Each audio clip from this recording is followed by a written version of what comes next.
terkait penilaian praktek peribadatan dan pengamalan agama di Ma'had Al-Zaitun yang viral saat ini bukanlah ranah kami, melainkan kewenangan Majelis Ulama Indonesia. MUI bilangnya ini urusan Kementerian Agama, Kementerian Agama bilangnya oh ini urusan MUI, jadi saling melempar-lempar gitu. Pak, kita tuh memang rakyat biasa Pak, kami orang biasa, tapi ingat kami nggak sebodoh yang Anda kira. Heran saya dengan dua instansi ini, ada apa gitu, kok pada takut gitu ya. Padahal Wakil Presiden kemarin itu menyatakan memerintahkan Kementerian Agama dan MUI untuk mengecek ke Al-Zaitun. Tapi di sini Kementerian Agama malah menyatakan kami ke lapangan, tetapi kami mengurusi kurikulum. Kalau tata cara ibadah itu MUI.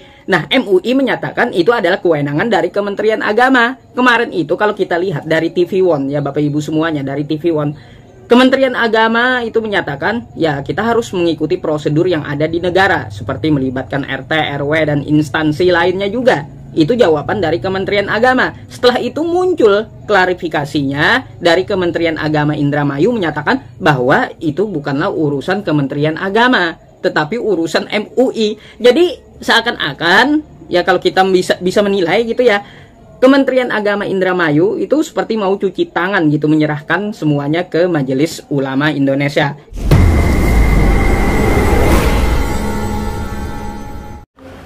Apa ya? Jadi garuk.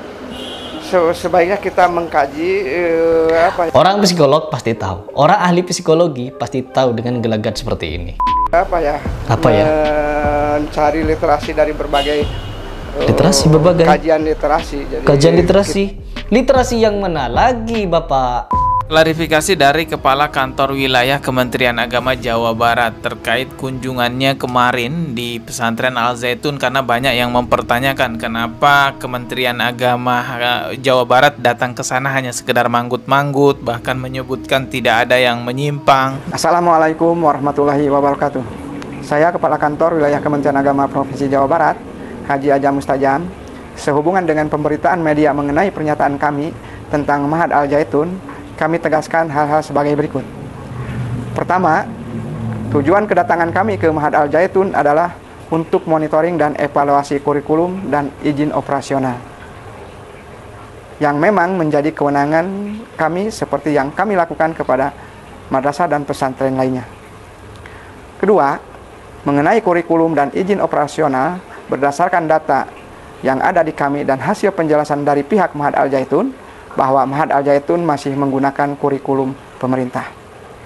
Yang tiga, yang dimaksud pernyataan kami bahwa Ma'had Al-Zaitun tidak ada penyimpangan adalah semata berhubungan dengan kurikulum dan izin operasional. Empat, terkait penilaian praktek peribadatan dan pengamalan agama di Ma'had Al-Zaitun yang viral saat ini bukanlah ranah kami, melainkan kewenangan Majelis Ulama Indonesia. Demikian penegasan dari kami, terima kasih. Berdasarkan klarifikasi yang kita dengar tadi bahwa Kementerian Agama Wilayah Jawa Barat mengatakan tidak ada yang salah, tidak ada yang menyimpang dari kurikulum pendidikan Pondok Pesantren Al-Zaitun. Bahkan juga disebutkan sesuai dengan apa yang ada di Kementerian Agama. Yang dimaksud pernyataan kami bahwa Ma'had Al-Zaitun tidak ada penyimpangan adalah semata berhubungan dengan kurikulum dan izin operasional. Jadi jelas ya klarifikasinya tadi bahwa tidak ada penyimpangan kurikulum pendidikan di Pondok Pesantren Al-Zaitun. Padahal jejak digitalnya sudah jelas-jelas sekali. Panji Gumilang di depan Departemen Agama mengatakan akan mengadakan sholat Jumat dengan khotib seorang perempuan yang diambil dari santrinya. Ini sebentar lagi khotib Jumat pelajar putri. Terlepas Departemen Agama mau marah juga nggak apa-apa.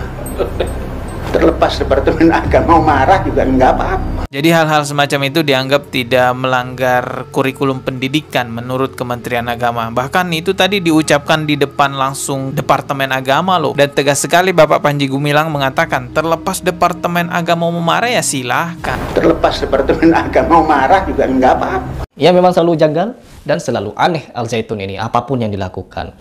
Termasuk yang satu ini, yaitu dimana ketika saya menyimak video tersebut, ada beberapa hal yang justru membuat saya tidak bisa habis pikir, ngapain Kementerian Agama ke Al Zaitun kalau hanya untuk membenarkan dan mengikuti instruksi serta mendengarkan ceramah dari Panji Gumilang. Sama sekali tidak ada sanggahan terhadap penyimpangan yang sudah dilakukan. Terlebih-lebih ada suatu statement atau pernyataan yang sebelum saya membahas hal yang paling pokok, teman-teman, di situ ada penafsiran yang tidak tepat kalau salaman begini kan ya teman-teman, atau berjabat tangan. Itu kalau menurut tafsir Panji Gumilang, salaman atau berjabat tangan bukan begini, tapi gini.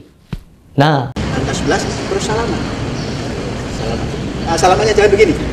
Nah, baru kita bilang tasofahu ya bil berjabat tangan antara SMK dan SMK, hilang semua persahabatan. Terus yang berikutnya, dimana ketika Menteri Agama datang ke situ dan diwawancarai, itu yang buat saya geleng-geleng lagi. Yang membuat saya semakin yakin bahwa backingan atau apa yang ada di belakang Al Zaitun ini begitu powerful dan bukan hal yang biasa, teman-teman. Apalagi Syekhnya Al Zaitun ini, Panji Gumilang, berada di pihak Israel, berada di pihak Yahudi. Tidak membela Palestina dia, tapi membela Yahudi. Karena apa? Orang-orang Israel ini adalah keturunan Nabi Ibrahim. Hei, Panji Gumilang, Nabi Muhammad itu juga keturunan Nabi Ibrahim dari anaknya yang bernama Ismail. Siapapun, nasab apapun, keturunan dari siapapun, apabila itu melakukan pembantaian, penjajahan, hal yang tidak benar dan tidak dibenarkan dalam syariat, maka itu tidak patut kita bela, sekalipun itu keturunan Nabi Ibrahim. Anaknya Nabi Nuh juga ada yang tidak patut kita bela, tidak patut kita ikuti, seperti Kan'an. Anaknya Nabi Adam juga ada yang perlu kita ikuti, ada juga yang tidak. Ya, ada juga yang melakukan pembunuhan anaknya Nabi Adam. Apakah kita patut untuk mencontohnya? Tidak. Masih banyak lagi jejak digital lain yang mengajarkan santri-santrinya bahwa Al-Quran itu adalah perkataannya Rasulullah, sehingga ketika jadi khotib sholat Jumat membawakan dalil Al-Quran diawali dengan mengucapkan qala Rasulullah sallallahu alaihi wasallam fi Qur'anil Karim, padahal harusnya mengucapkan qala Allah Ta'ala fi Qur'anil Karim. Qala Rasulullah sallallahu alaihi wasallam fil Qur'anil Karim. Qala Rasulullah sallallahu alaihi wasallam fil Qur'anil Karim. Qala Rasulullah sallallahu alaihi wasallam fil Qur'anil Karim. Itu udah jelas-jelas kesalahan mendidik santri, karena Al-Quran itu sudah sangat jelas sekali. Ketika umat Islam mau membacakan dalil Al-Quran, kami menyandarkan itu kepada Allah sebagai firman Allah, bukan sebagai perkataannya Rasulullah.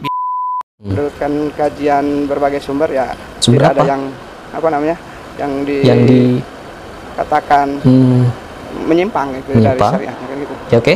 Jadi hanya tidak lazim. Tidak lazim. Oh, jadi itu warganet ini menganggap bahwa sistem ibadah atau cara ibadah Al Zaitun itu menyimpang. Menurut kementerian ini, Menteri Agama ini, no, itu tidak menyimpang, tapi hanya tidak lazim katanya. Tidak lazim. Bagaimana mungkin itu tidak lazim? Itu penyimpangan, ya Allah. Ada apa ini ya? Menteri Agama datang ke situ, Departemen Agama datang ke situ bukan untuk memberikan sanggahan, teman-teman. Jadi jangan berharap lebih, karena mereka ke sana hanya untuk manggut-manggut saja, hanya manut-manut saja kepada apa yang dikatakan oleh Panji Gumilang. Yang lebih anehnya lagi, mengajarkan kepada santri-santrinya lagu salam Yahudi. Nauzubillahi min zalik.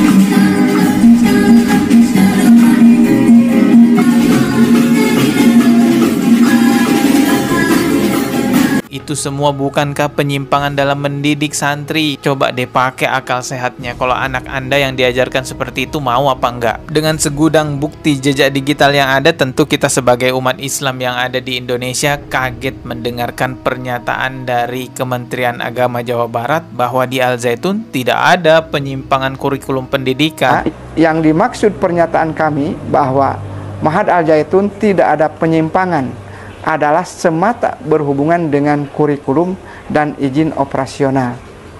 4.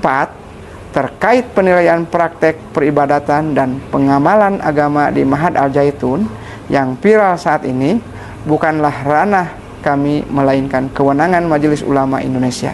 Tapi teman-teman, kalau MUI itu ya memang ranahnya memberikan fatwa apakah ini sesat atau tidak. Dan ingat ya bahwa penelitian MUI tahun 2002 yang lalu itu sudah ditemukan banyak penyimpangan-penyimpangan di Al Zaitun. Sehingga kalau bisa kita nunggu dari MUI sudah mengeluarkan dari 2002, jadi ada ya? ada. Meskipun sekarang diterusin lagi, saya terus aja. Sekarang terusin lagi. Apa kejanggalan yang sebelum saya ke Pak Dir kita? Tadi kan ada 3 kejanggalan, tanda-tanda sesatnya itu. Iya. Penafsiran, konsep zakatnya, Kemudian mereka juga berkenaan dengan konsep nubuahnya juga, dengan kenabiannya juga yang ada pada mereka. Bahkan ada keyakinan di antaranya di NI, Neo NI ini adalah yang mereka tidak mewajibkan sholat. Ini adalah hasil temuan MUI di tahun 2002. Sudah lama sebenarnya ya. Seharusnya yang mengambil tindakan, memberikan sanksi, memberikan hukuman, ya pemerintah. Urusan pemerintah yang berkaitan dengan agama siapa? Ya Kementerian Agama lah. Tapi kenyataannya sekarang persoalan Al Zaitun ini dilempar-lempar. Pak, kita tuh memang rakyat biasa, Pak. Kami orang biasa. Tapi ingat, kami nggak sebodoh yang Anda kira. Apalagi di era terbukanya informasi sosial media, transparansi segala hal. Banyak jejak digital yang bisa kita kaji. Ini semuanya bisa kita lihat, Pak. Apalagi urusan agama ini, ya urusan kita semua sebagai umat Islam. Mau tukang beca, mau YouTuber, mau pejabat. Rasulullah mengingatkan kita 3 hal ketika melihat kemungkaran. Kalau bisa Anda cegah kemungkaran itu dengan tangan, dengan kekuasaan. Kalaupun tidak bisa ya dengan mulut menasehatinya. Tapi kalau dengan mulut pun tidak bisa, minimal hatinya jangan condong kepada kemungkaran tersebut, dan itu disebut selemah-lemahnya iman. Jadi orang yang mendiamkan kemungkaran, bahkan mendukung kemungkaran, ia perlu dipertanyakan imannya. Apabila ada Muslim dan dia tidak membela kepentingan Palestina, dan terlebih dia condong kepada Israel, kepada Yahudi, maka dia adalah Islam atau Muslim yang menyimpang. Ideologinya menyimpang, ibadahnya menyimpang, tata cara bersyariatnya menyimpang, tata caranya bermadzhab juga menyimpang.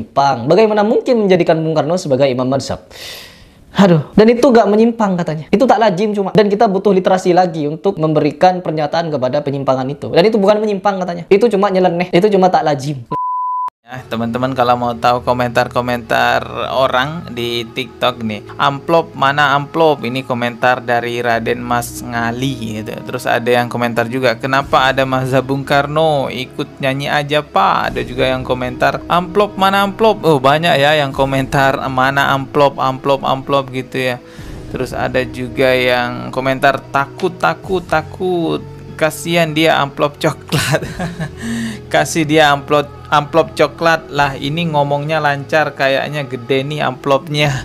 Ya banyak yang ini ya, yang komentar kecewa dengan Kementerian Agama wilayah Jawa Barat terkait klarifikasinya ini.